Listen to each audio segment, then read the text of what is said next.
أعوذ بالله من الشيطان الرجيم بسم الله الرحمن الرحيم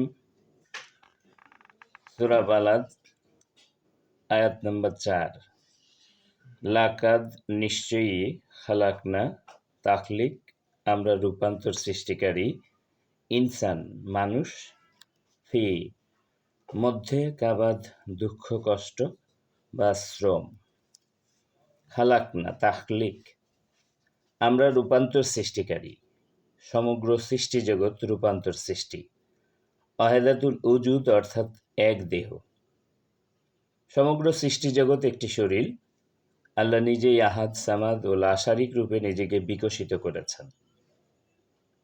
রসুল বলেছেন, আমি আল্লাহর নূর, আমার নূর থেকে সকল সৃষ্টি। সুতরাং দেখা যাচ্ছে সমগ্র সৃষ্টি রূপান্তরের মাধ্যমে সৃষ্টি হয়েছে।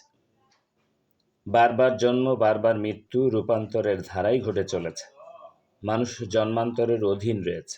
সুতরাং রূপান্তরের ধারায় জন্ম হচ্ছে এবং আবার মৃত্যু হচ্ছে। সকল সৃষ্টি চলমান প্রক্রিয়ায় রয়েছে, কোনো কিছুই এক জায়গায় থেমে নেই।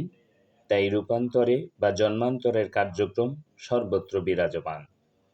রূপান্তরের মাধ্যমে জীব স্বভাবের মানুষ ইনসানে রূপান্তরিত হন।